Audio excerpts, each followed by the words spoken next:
$1.3 milioni. Kwako hii inaweza kuonekana kuwa isiyo na maana. Hata hivyo, katika hadithi kuu ya ufalme na utajiri wa Saudi Arabia, wanaume huwa wanalenga zaidi. Hata hivyo, nyuma ya veli za mila na itifaki kali, kuna ulimwengu ambapo wanawake pia wanatumia nguvu na ushawishi. Katika ufalme ambapo uchumba ni desturi inayokubalika, wachache wanajua kwamba nyuma ya kiti cha enzi kuna malkia ambaye hadithi yake ni ya kuvutia kama vile ni ya siri. Nitakupeleka kwenye safari fupi ya maisha ya mwanamke tajiri zaidi wa Saudi Arabia. Hadithi isiyojulikana sana ya Fada bint Falah al-Hithlain sio tu miongoni mwa wake wa mfalme. Yeye ni malkia, mke wa kifalme na mfano wa urembo, nguvu na utajiri. Katika moyo wa Saudi Arabia, ufalme uliojikita kwa undani katika mila na historia, muungano wa kimkakati ulifanyika ukiweza kunda hatima ya taifa zima. Hii ni hadithi isiyofichwa ya Fada bint Falah al-Hithlain na ndoa yake na Mfalme Salman bin Abdulaziz Al Saud, muungano ambao ulikuwa zaidi ya ndoa tu, ukawa kiungo kati ya makabila na tabaka la kifalme la Saudi Arabia. Mzaliwa wa kabila la zamani la Ajman, Fada alikuwa chini ya anga kubwa la jangwa, akijikita katika urithi wa kitamaduni na mila ya maisha ya mabedui. Utoto wake ulikuwa kinyume kabisa na anasa ya ikulu iliyomngoja, lakini ni mizizi yake ya kikabila ambayo iliguka kuwa faida muhimu, ikimpa mtazamo wa kipekee wa mchanganyiko tata wa jamii ya Saudi. Mwaka wa 934, Fada bint Falah al-Hithlain aliungana na Mfalme Salman, aliyekuwa kiongozi wa Saudi Arabia wakati huo, katika ndoa ya kimkakati. Mbali na kuwa muungano wa kawaida, ilikuwa ni muungano uliopangwa kwa makini, uliolenga kusaidia kukaribisha tabaka la kikabila na la kifalme la ufalme. Uamuzi wa Mfalme Salman wa kumuoa Fada ulikuwa hatua ya kisiasa yenye busara, njia ya kuimarisha uhusiano na sehemu za kihafidhina zaidi za jamii ya Saudi. Ndoa kati ya Fada na Mfalme Salman ilivuka muungano rahisi wa watu wawili, ikiwakilisha muunganiko wa ulimwengu tofauti. Asili ya kibedui ya Fakhtar ilimpa Mfalme Salman njia ya kufikia mioyo ya sehemu za kihafidhina za ufalme, sehemu ya jamii iliyogawanyika kati ya kushikamana na mila na hamu ya kisasa. Muungano huu wa kimkakati wa ulimwengu ungeacha urithi wa kudumu katika familia ya kifalme ya Saudia na katika mwelekeo wa taifa. Umuhimu wa asili ya kikabila ya Fada hauweza kukataliwa. Kabila la Ajman, lenye maadili na mila zilizozama kwa kina, linachukua nafasi muhimu katika jamii ya Saudia. Kwa kumwoa Fada, Mfalme Salman alilenga kuanzisha uhusiano kati ya maeneo ya kikabila na ya kifalme na kuunda kiungo ambacho kingejitokeza kati ya wafuasi wa kihafidhina wa ufalme. Muungano huu ulikuwa hatua ya kisiasa, njia ya kusawazisha makezo nyeti wa mamlaka na mila unaoashiria Saudia. Fada alipochukua nafasi yake kama mke wa tatu wa Mfalme Salman, ushawishi wake ulianza kuenea kwa njia ya kificho kwenye vibanda vya jumba la kifalme. Hekima yake ya kikabila na uelewa wa jamii ya Saudia vikawa faida ya kisiasa na kuathiri maamuzi yaliyofanywa ndani ya kuta za kifalme. Muungano huu haukuwa tu uhusiano wa ndoa, ilikuwa ni ushirikiano wa kimkakati ambao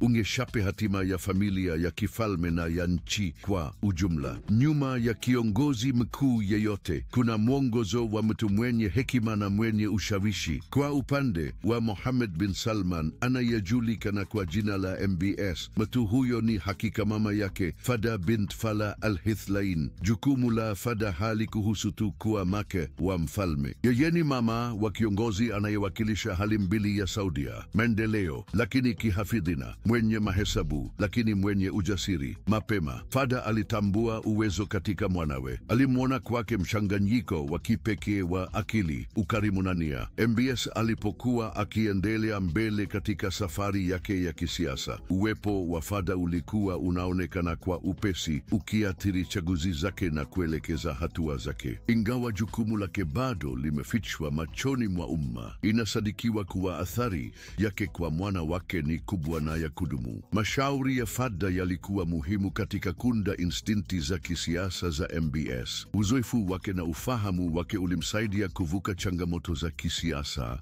za Mashariki ya Kati, kuhakikisha kuwa maamuzi yake yalikuwa ya kimkakati na yenye yenye msingi imara. Ingawa maelezo ya mwongozo wake bado yamefichwa kwa siri, ni dhahiri kuwa ushawishi wa Fadha ulikuwa kipengele muhimu katika kupanda kwa MBS kwa madaraka. Katika nyakati za mivuruko ya kisiasa, uwepo wa Fadha uliongezeka. Wakati wa kufutwa kwa Saudi ya mwaka wa 2017, kwa mfano, hakuwa mwangalizi tu. Ripoti zinaonyesha kuwa alifanya kazi kama nguvu ya kimya lakini yenye nguvu, akiwapa maarifa muhimu kuhusu uundaji upya ambao ungegusa misingi ya utawala wa Saudia na kusambaa katika eneo lote. Mwongozo wake ulisaidia kufafanua maamuzi ambayo yangebadilisha hali ya kisiasa ya ufalme. Katika mazingira magumu ya siasa ya Saudia, Fadha alijua kuwa mwanga na pia kituo cha usawa. Kwa mwana wake, maneno yake yana uzito mkubwa, yakiathiri chaguzi zenye athari za muda mrefu. Hata hivyo, ushawishi wake haukuhusu mashauri tu. Alikuwa na jukumu muhimu katika kutatua migogoro kati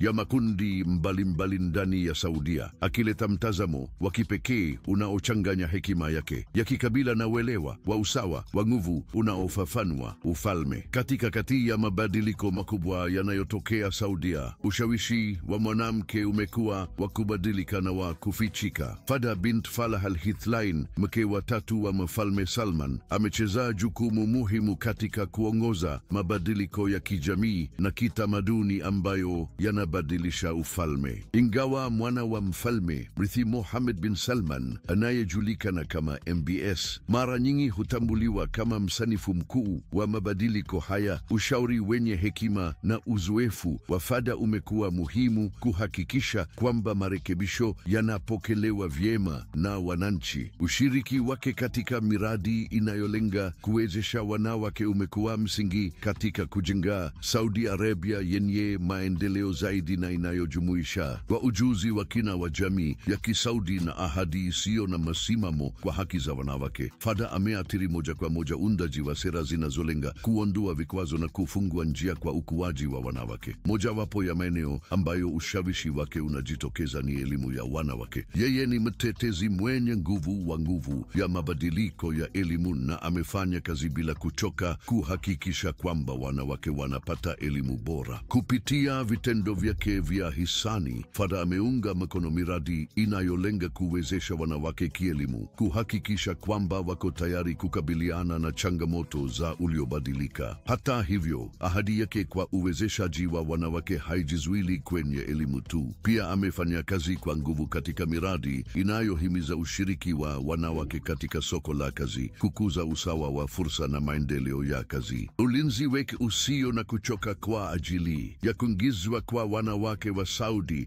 katika mazingira ya kazi umekuwa moja ya nguzo za sera zinazolenga kushinda vizuizi vya kitamaduni na kukuza jamii yenye usawa zaidi. Ingawa MBS mara nyingi huonekana kama uso wa marekebisho haya, mwongozo wa kimkakati wa Fadha umekuwa muhimu kuhakikisha kwamba yanafanikiwa na kupokelewa na wananchi. Uwezo wake wa kuleta mwafaka kati ya mila na kisasa umekuwa muhimu katika kuunda sera zinazoboresha nchi bila kupoteza utambulisho wake wa kitamaduni. Uhusiano wa kina wa Fadha na mizizi ya kikabila pamoja na uelewa wake wa usawanyeti wa mamlaka umemfanya kuwa mshauri muhimu katika mchakato wa mabadiliko ya kijamii. Ushiriki wake haujizuili kwa uundaji wa sera tu, pia anashiriki kikamilifu katika utekelezaji wa mabadiliko haya, akishirikiana kwa karibu na sekta mbalimbali kuhakikisha kwamba mabadiliko haya ni ya ufanisi na ya kudumu. Uwezo wake wa kuelewa na kuakisi ufahamu wa kitamaduni wa jamii ya Saudia umemfanya kuwa sauti muhimu katika ujenzi wa simulizi za mabadiliko haya. Ushirikiano wa Fadha katika kuwezesha wanawake na mabadiliko ya kijamii umemfanya kuwa mtu mwenye ushawishi mkubwa katika mazingira ya kijamii ya ufalme. Miradi yake ya hisani, mara nyingi inayolenga elimu na afya ya wanawake, imeacha urithi mkubwa katika jamii ya Saudia. Kupitia hatua za kifahari na thabiti, Fadha anatafuta kukuza mabadiliko hatua kwa hatua, akijumuisha maana halisi ya kuwa na ushawishi kwa jukumu. Mbali yake, malkia wengine wa Kiarabu pia wanafanya maendeleo makubwa. Mfano ni Malkia Rania al-Abdullah wa Yordani, ambaye mali yake yake inakadiriwa kuwa dola milioni 750. Anajulikana kwa mipango yake ya afya ya umma na elimu, pamoja na upinzani wake mkali dhidi ya kinachojulikana kama vya kihonoro. Malkia Rania alizaliwa Kuwait na alilazimika kuondoka nchini wakati wa vita vya Ghuba ya kwanza mwaka 1991 pamoja na maelfu ya Wapalestina. Ilikutana na Prince Abdullah Saud bin al-Hussein wa Yordani katika hafla ya kijamii mwaka 1993 na wanandoa hao waliungana katika ndoa miezi 6 baadaye. Malkia Rania ni mtetezi mashuhuri wa kimataifa katika nyanja za elimu, afya na haki za wanawake, pamoja na kuwa sauti ya maendeleo na yenye ushawishi katika ulimwengu wa Kiarabu. Mtu mwingine muhimu ni Lala Salma, malkia wa Moroko, ambaye mali yake inakadiriwa kuwa dola bilioni 2.1. Yeye ni malkia wa Moroko na mke wa kwanza wa mfalme wa Moroko kupokea kutambuliwa kwa umma na cheo cha kifalme, ingawa hajakuonekana katika majukumu rasmi toka Desemba 2007. Kuna uvumi kwamba yeye na mfalme Mohammed Vixen wameachana. Lala Salma alimwakilisha mfalme wa Moroko katika mikutano mbalimbali ya kimataifa na alijitolea kwa sababu kama vile kuzuia saratani na ukimwi barani Afrika. Mwisho, tuna Sheikha Moza, malkia wa Qatar, ambaye mali yake pia inakadiriwa kuwa dola bilioni 2.12. Sheikha Moza ni mke wa Sheikh Hamad bin Khalifa al-Thani, emir wa zamani wa Qatar. Yeye ni mwanzilishi mwenza na rais wa sasa wa Qatar Foundation for Education, Science and Community Development. Akiwa ametambuliwa kimataifa, Sheikha Moza amepokea majina ya heshima kutoka vyuo vikuu mbalimbali maarufu na anajitolea kikamilifu katika kuendeleza elimu na maendeleo ya jamii katika nchi yake. Kwa upande mwingine, tuna Malkia Saleha wa Brunei, ambaye mali yake inakadiriwa kuwa dola bilioni 20. Yeye ni malkia mwenza wa sasa wa Brunei na mke wa Sultani Hassan al-Balkia, mama wa watoto wawili na wasichana 4, ikiwa ni pamoja na mfalme mstaafu wa Brunei. Malkia Saleha ni mtu mashuhuri katika nchi yake. Malkia Saleha ni mlinzi wa mashirika kadhaa na anajulikana kwa shauku yake kwa asili na mila za kitamaduni za Brunei. Wakati wengi wanazungumza kuhusu utajiri wa familia ya kifalme ya Saudia, wachache wanadhana halisi ya ukubwa wake. Utajiri wake unatokana na vyanzo mbalimbali kama vile mafuta, mali, uwekezaji katika teknolojia na michezo. Katika miaka ya hivi karibuni, Saudia imewekeza kwa nguvu katika mradi wa michezo wenye matarajio makubwa unaokadiriwa kuwa wa mabilioni ya dola. Utajiri wa familia ya kifalme ni wa kuvutia. Inasadikiwa kuwa wanamiliki mabilioni mamia, lakini ni vigumu kubainisha thamani halisi, kwani maslahi yao yaminea katika maeneo mbalimbali duniani kote. Utajiri huu sio wa kudumu, unampa familia ya kifalme nguvu kubwa, hasa katika mazingira ya kisiasa kimataifa. Hata hivyo, kwa vile rasilimali zao zimenea na zinahifadhiwa kwa faragha sana, watu wengi wanaweza tu kufanya mawazo kuhusu upeo wake wa kweli. Wakati wa kuzungumzia utajiri wa familia ya kifalme ya Saudia, ni muhimu kuelewa mizizi ya mali yao kubwa. Ugunduzi wa mafuta katika miaka ya 1930 ulikuwa mwanzo wa enzi ya ustawi na kumfanya familia hiyo kuwa moja ya matajiri zaidi duniani. Kile kinachoitwa dhahabu nyeusi kimekuwa msingi wa utajiri wao unaosimamiwa hasa na Saudi Aramco, kampuni kubwa zaidi ya mafuta ya serikali ulimwenguni. Hifadhi kubwa za mafuta za Saudia zimekuwa chachu ya kuendeleza utajiri wa familia ya kifalme na kuwaweka katika viwango vya kifedha visivyo wa kawaida. Udhibiti wa familia hiyo kwenye sekta ya mafuta sio tu umeleta mali kubwa, bali pia umeimarisha nguvu zao za kisiasa. Ushawishi wao kwenye soko la mafuta duniani umeunda uhusiano wa kisiasa na kuhakikisha udhibiti mkali wa rasilimali zao. Udhibiti wa familia hiyo kwenye Saudi Aramco umewapa udhibiti kamili wa rasilimali za mafuta za nchi hiyo na kuhakikisha usimamizi usio na kifani wa mali inayotokana. Rasilimali hizi sio tu zinasaidia maisha ya anasa ya familia, bali pia zinasaidia miradi ya serikali inayolenga maendeleo ya taifa. Familia ya kifalme imekuwa na jukumu kuu katika kisasa cha Saudia kwa kuwekeza katika miundombinu miundombinu, elimu, afya na sekta zingine za kimkakati. Mali yao imekuwa msingi wa maendeleo ya nchi hiyo na kusaidia kuifanya iwe nguvu ya kiuchumi duniani. Kando na mafuta, utofautishaji umekuwa muhimu kwa kudumisha utajiri wao. Kwa kufahamu haja ya kupunguza utegemezi wa mafuta, familia ya kifalme ya Saudia imefanya uwekezaji wa kimkakati katika maeneo mbalimbali. Mfano unaojulikana ni Kingdom Holding Company, ambayo inasimamia mkusanyiko wa maeneo tofauti, ikiwa ni pamoja na mali isiyohamishika, teknolojia na fedha. Uwekezaji katika makampuni makubwa kama Citigroup, News Corporation na Twitter umeimarisha zaidi hali yao ya kifedha. Miradi ya miundombinu na hoteli za kifahari pia zimeongeza ushawishi na nguvu ya kiuchumi ya familia hiyo. Uwekezaji wa familia ya kifalme ya Saudia katika sekta ya hoteli umepelekea kununua baadhi ya hoteli za kifahari na maarufu zaidi duniani. Mali hizi sio tu zinawakilisha utajiri wao, bali pia zinazalisha mapato makubwa. Zaidi ya hayo, uwekezaji wa familia hiyo unavuka sekta za kawaida na wana mtazamo wa kimkakati unaolenga teknolojia na uvumbuzi. Wakiwa wanajua hitaji la kukaa mbele katika enzi ya kidijitali, wamefanya uwekezaji mkubwa katika kampuni za teknolojia, startups na fedha za uwekezaji wa hatari. Mtazamo huu wa mbioni unahakikisha kwamba utajiri wao unaendelea kupanuka na kukabiliana na mabadiliko ya kila wakati ya ulimwengu. Makazi makuu ya familia ya kifalme ni kiu cha ustawi wao na hutoa mwanga juu ya mtindo wao wa maisha uliojaa anasa. Moja ya majumba ya kifalme yenye kuvutia zaidi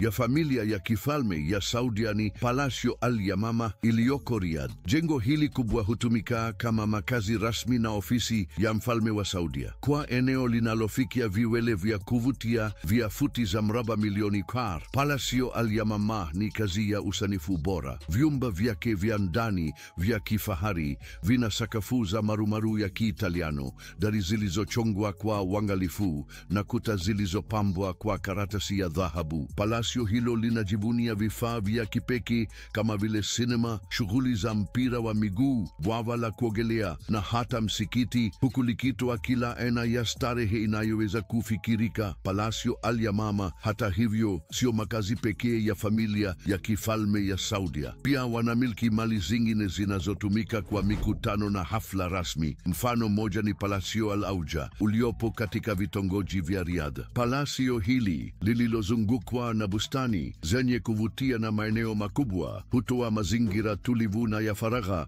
kwa mikutano ya umuhimu mkubwa. Aidha, ikulu ya Erga ikiwa katikati mwa Riyadh ina jukumu muhimu kama makao ya shughuli mbalimbali za kiserikali, ikionyesha ushawishi na nguvu ya kiuchumi ya familia ya kifalme. Mkusanyo mpana wa majumba ya familia ya kifalme ya Saudia unazidi mipaka ya ufalme. Wao wanamiliki idadi kubwa ya mali na majumba yaliyotawanywa kote ulimwenguni, yakiwa kama makazi ya kifahari na alama za uwepo wao kimataifa. Mali hizi zimeundwa na kudumishwa kwa uangalifu, zikitoa kilele cha starehe na utajiri. Mfano mashuhuri ni Mar-a-Lago Estate huko Palm Beach, Florida, iliyonunuliwa na familia ya kifalme ya Saudia miaka ya 1990. Hii mali kubwa inaenea zaidi ya ekari 20 na ina jumba la kifahari lenye maono ya kuvutia ya bahari ya Atlantiki. Mahali hiki pamoja na vifaa vya kifahari, ikiwa ni pamoja na pwani binafsi, viwanja vya tenisi na spa ya kiwango cha kimataifa. Mar-a-Lago Estate imekuwa alama ya fahari na upekee, ikivutia watu mashuhuri kutoka sehemu mbalimbali za ulimwenguni. Mali nyingine ya kuvutia ni Chateau Louis Chateauroux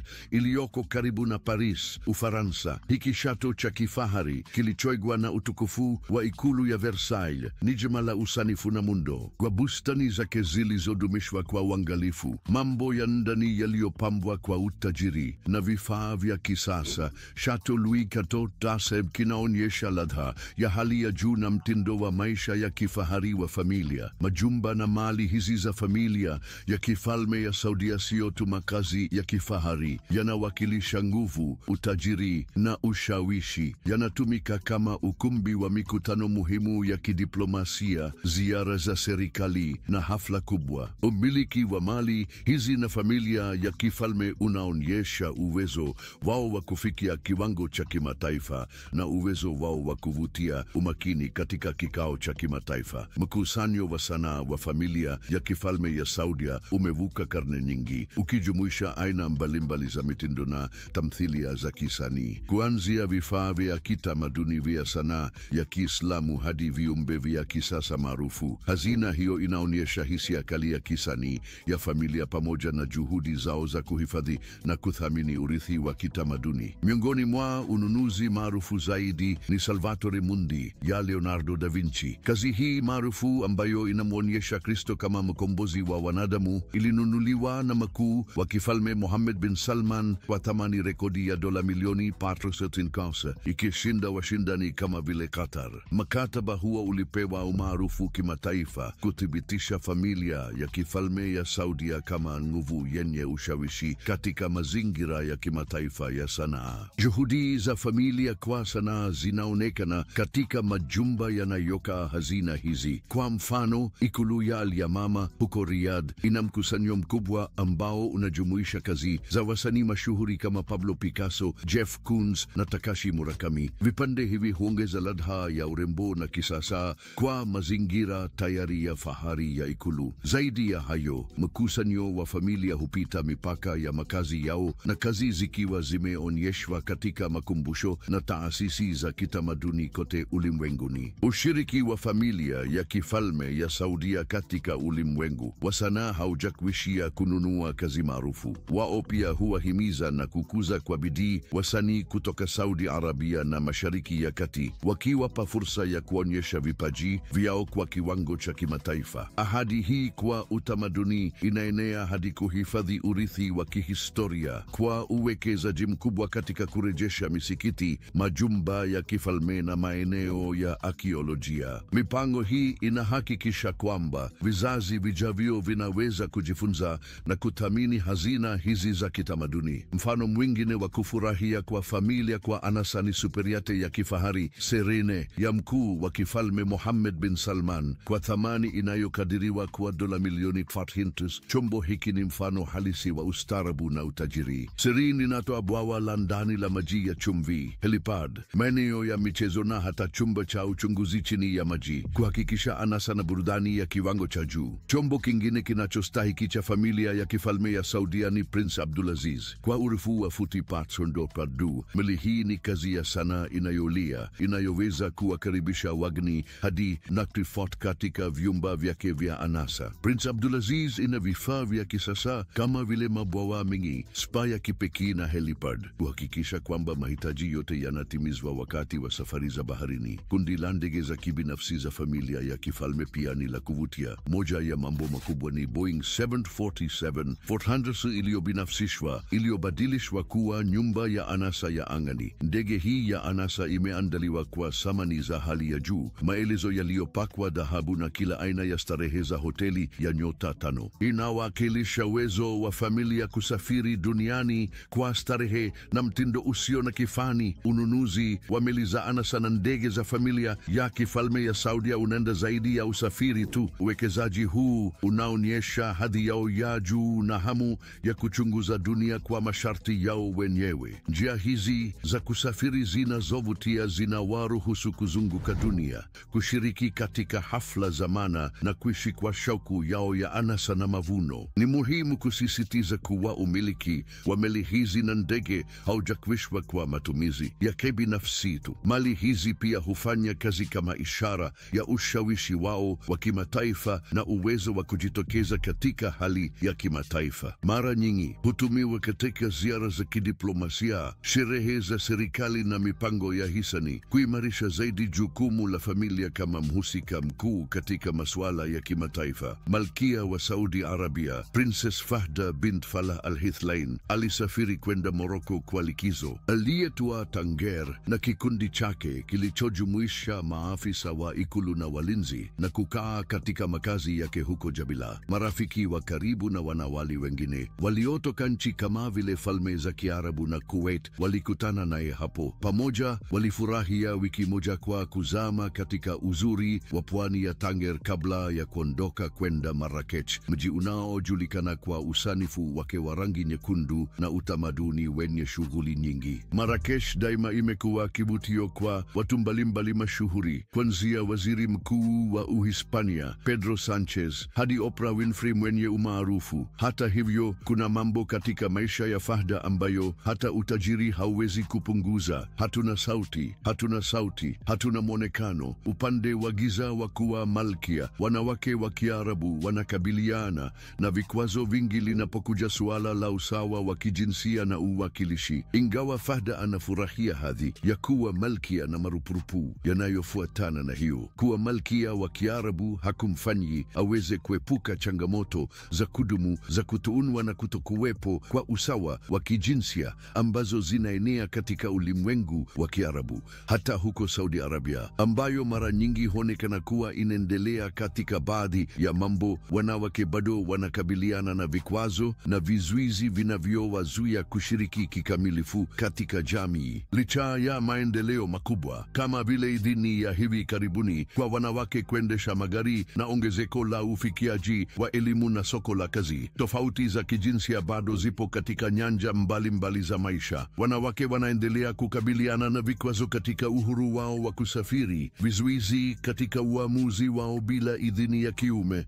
na kutokuwepo kwa usawa katika haki na ulinzi wa kisheria. Ingawa maendeleo fulani yamefanyika katika miaka ya hivi karibuni, wanawake bado wanatengwa na kufukuzwa katika nafasi ya umma. Kwa muda mrefu, wanawake wa Kiarabu wamekuwa wakipigania sauti zao zisikike na haki zao zitambuliwe. Mara nyingi wanatambuliwa kama watu wasio na nguvu na wanyamavu, waliotengwa kwa kazi za kijinsia za kitamaduni na kusukumwa na kanuni za kijamii. Kutoonwa na ukosefu wa uwakilishi kuna athari kubwa kwa uwezo wao wa kudai haki na kushiriki kikamilifu katika mishakato ya uamuzi. Moja ya vikwazo vikubwa zaidi vinavyokabiliana na wanawake wa Kiarabu ni ukweli wa ukatili wa kijinsia unaoendelea. Kesi ya unyanyasaji wa kijinsia, mashambulizi ya kimwili na unyanyasaji wa nyumbani yameenea sana, na wanawake wengi wanateseka kimya kwa sababu ya unyanyasaji wa kijamii na ukosefu wa msaada wa kisheria. Arab Spring, harakati iliyoahidi uhuru zaidi na usawa wa haki kwa wote, haikufikia matarajio kuhusu wanawake. Badala yake, ilifunua ukweli mbaya wa unyanyasaji wa kijinsia, unyanyasaji na ubaguzi ambao wanawake hawa wanakabiliana nayo kila siku. Wakati wa Arab Spring, wanawake walishiriki kikamilifu katika maandamano, wakiunga mkono wanaume katika mapambano ya maguzi ya kisiasa na uhuru. Hata hivyo, ushiriki wao mara nyingi ulikuwa wa kufikirika na wa muda mfupi. Wakati madai yalipoanza kujumuisha haki za wanawake kwa undani, walikuta upinzani na walikuwa lengo la kurudi nyuma. Madai yao ya usawa wa kijinsia na kumaliza ubaguzi yalipuzwa na wakawa watu wa daraja la pili. Qatar, kwa upande mwingine, imefanya maendeleo makubwa katika nyanja ya elimu, huku 30% ya wanafunzi wa vyuo vikuu wakiwa wanawake. Kuongezeka kwa fursa za elimu kumeimarisha wanawake, kuwapa ujuzi wa kutafuta malengo yao. Elimu imekuwa kipengele muhimu cha kutilia shaka majukumu ya kijamii, ya kijinsia na kuwaruhusu wanawake kuvunja matarajio ya kijamii yaliyowekwa. Licha ya maendeleo makubwa katika nyanja mbalimbali za jamii, changamoto bado zipo, haswa katika Qatar na nchi nyingine za Kiarabu. Mfano wa hii ni mazoea ya ndoa kati ya binamu, ambayo bado imejikita kwa kina katika mila za kitamaduni. Kwa mfano, katika Qatar, data ya mwaka 2010 inaonyesha kuwa 2% ya ndoa zilifanyika kati wa ndugu wa damu. Ingawa ndoa kati ya binamu mara nyingi huonekana kama njia ya kuhifadhi utambulisho wa kitamaduni na ukuu wa familia, pia huleta athari hasi zinazowezekana kama vile hatari kubwa ya magonjwa ya kijeni na matatizo ya afya kwa wazao. Mipango imekuwa ikitekelezwa ili kukabiliana na suala hili, huku kampeni za kuelimisha zikilenga kuwatahadharisha kuhusu hatari zinazohusishwa na ndoa hizi. Hatua hizi zinalenga kuwatia moyo watu kufikiria njia mbadala za ndoa na kufikiria juu ya athari za chaguzi zao kwa afya na ustawi wa vizazi vijavyo. Taasisi za afya nchini Qatar pia zinakipa kipaumbele hatua za kukabiliana na wasiwasi huu kwa kutambua hitaji la kulinda afya ya umma na kukuza miundo ya kifamilia iliyo na usawa zaidi. Hata hivyo, ni muhimu kufahamu wakifahamu kuwa uhifadhi wa utambulisho wa kitamaduni haupaswi kuzidi ulinzi wa uhuru na hadhi ya kijamii ya wanawake. Ingawa ndoa kati ya binamu zimejikita kwa kina katika mila za kitamaduni, hazipaswi kutumiwa kama zana za kuwazuia wanawake kwenye majukumu ya kitamaduni au kuzuia uwezo wao wa kufanya maamuzi. Ni muhimu kuelewa kuwa tamaduni ni nguvu inayobadilika na inayoendelea kubadilika, na kizazi kipya nchini Qatar kiko kwenye mtazamo wa kimataifa zaidi bila kupoteza uhusiano na mizizi yao ya kitamaduni. Kadiri mitazamo kuhusu ndoa na mahusiano ya kifamilia inavyozinduliwa, ufahamu unazidi kuongezeka kwamba mila na desturi hazipaswi kuzuia wanawake kufanya maamuzi huru kuhusu maisha yao. Kwa mabadiliko ya kijamii yanayoendelea na hali ya kitamaduni inayobadilika, kuna matumaini kwamba mazoea ya kuzuia ambayo yanapunguza chaguzi za wanawake yatapungua hatua kwa hatua, hivyo kufungua nafasi za usawa wa kijinsia na maendeleo ya kijamii nchini Qatar. Na zaidi, mada nyingine ambayo imesababisha mabishano na mijadala nchini inahusu mtazamo kuhusu wasimamizi wa kaya. Tangazo la hivi karibuni lililotafuta wanawake wa Qatar kwa ajili ya kazi ya usimamizi wa kaya limesababisha mabishano makubwa. Wengi wamesema kuwa matangazo kama haya yanapunguza heshima na hadhi ya kijamii ya wanawake, yakirejesha dhana za zamani na kuzuia fursa zao za ukuaji wa kazi. Mwitikio huu unasisitiza umuhimu wa kujiuliza kuhusu kanuni za kijamii na kutambua majukumu anuwai ambayo wanawake wanaweza na wanapaswa kuyashiriki katika jamii. Kihistoria, wanawake wa Kiarabu wamekuwa wakionyeshwa chini na kufukuzwa kwenye vyombo vya habari vya Magharibi, mara nyingi wakiwa wameonyeshwa kama wasio na sauti na wamefunikwa, jambo ambalo huendeleza dhana ambazo hazionyeshi utata wa uzoefu wao. Hata hivyo, ni muhimu kusisitiza kuwa wanawake wa Kiarabu wamekuwepo na wakishiriki katika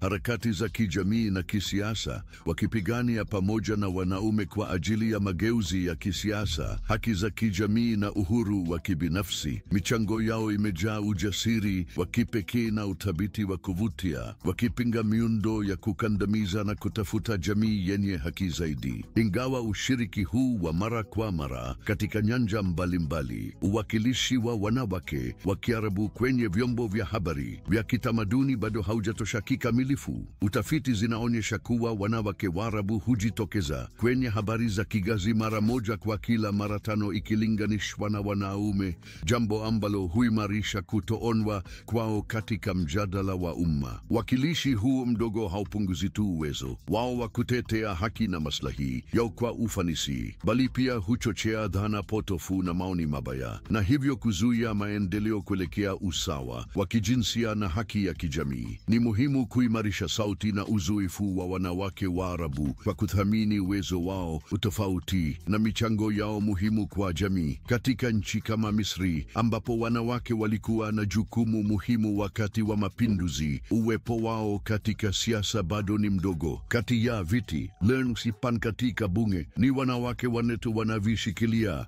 na 4 wao ni wa Ikhwanul Muslimin, kikundi kinachojulikana kwa upinzani wake wa haki za wanawake. Ukinzani huu unaonyesha vizuizi ambavyo wanawake Waarabu wanakabiliana navyo ili kufikia uwakilishi wa kisiasa wenye maana. Ingawa maendeleo kadhaa yamefikiwa, kama vile haki ya kuomba talaka bila idhini ya mume huko Misri, maendeleo yamekuwa polepole na yasiyo sawa. Ni muhimu kusisitiza kuwa kuwapa wanawake haki ambazo tayari zimekubaliwa na Uislamu kwa karne nyingi, kama vile haki ya talaka, haiwakilishi maendeleo makubwa. Kuna maeneo mengine ambayo yanahitaji uangalifu, kama vile kuongeza uwakilishi wa wanawake katika vyeo vya uongozi wa kisiasa. Viongozi wa kumbukumbu wana jukumu muhimu katika kuwahamasisha na kuwawezesha wanawake kutafuta vyeo vya uongozi, kwa kuwatumikia kama mifano ya uwezekano na kushindana na kanuni zinazotawaliwa na wanaume. Uwepo wa wanawake katika siasa unaashiria mabadiliko ya kigeuzi, kwa kuonyesha kwa vitendo kuwa jinsia sio kikwazo cha mafanikio katika utawala. Hata hivyo, mabadiliko kutoka kwa uwakilishi wa kielelezo hadi kwa majukumu ya uongozi halisi ni changamoto changamano ambayo ambayo inahitaji juhudi za pamoja ili kushinda chuki zilizozoeleka na vikwazo vya kimfumo. Uwezeshaji wa kisiasa na ufahamu ni vipengele muhimu katika safari ya wanawake kuelekea vyeo vya uongozi. Elimu hasa hufanya kazi kama nguvu ya mageuzi kwa kuwapa wanawake maarifa na ujuzi unaohitajika ili kukabiliana na mazingira magumu ya kisiasa na kudai nafasi yao halali katika maeneo ya maamuzi. Licha ya maendeleo haya, vikwazo vikubwa bado vipo, na hivyo kuna shaka kuhusu mustakabali wa haki za wanawake katika sehemu fulani za dunia. Katika nchi fulani za Kiarabu, ukuaji wa siasa za Kiislamu umeleta maswali kuhusu kurudi nyuma kwa maendeleo yaliyopatikana na wanawake. Nchi kama Tunisia na Misri zimeona kuimarika kwa mawazo ya kidini ambayo kwa hali nyingi yanaonekana kukinzana na usawa wa kijinsia. Mawazo haya yametumika kama sababu za kuzuia haki za wanawake kwa kutumia tafsiri za kipatriarka za Uislamu kama zana za udhibiti na ubaguzi. Hata hivyo, ni muhimu kutofautisha dini yenyewe na tafsiri zilizopotoshwa zinazotolewa na miundo ya kipatriarka. Katika kiini cha mjadala huu kuna tofauti muhimu. Maadili ya msingi ya Uislamu yanahimiza usawa na haki, ambayo inapingana moja kwa moja na tafsiri zinazotaka kuwanyima wanawake haki zao. Kwa kutilia shaka maoni hayo na kukuza uelewa wa Uislamu unaojumuisha na kutoa usawa, wanaharakati wa haki za wanawake wanataka kufanya dini kuwa chanzo cha nguvu na si cha kudhoofisha. Kwa kufanya hivyo, wanafanya kazi ya kujenga mustakabali ambapo wanawake sio tu wanapoishi, bali wanathaminiwa na kuheshimiwa kama viongozi katika jamii zao. Na zaidi, ni muhimu kuelewa kwamba mapambano ya haki za wanawake na usawa wa kijinsia hayawezi kuzuiliwa kwa kikundi au kabila fulani. Utofauti kati ya wanawake wa Kiarabu ni mkubwa, na kuna hadithi mbalimbali, asili na uzoefu. Hadithi zao na sauti zao hunda mozaiki tajiri, na ni muhimu kuzidisha uzoefu wao na maoni yao. Ikiwa umependa video hii, bofya kadi inayoonekana kwenye skrini yako kuona video zaidi.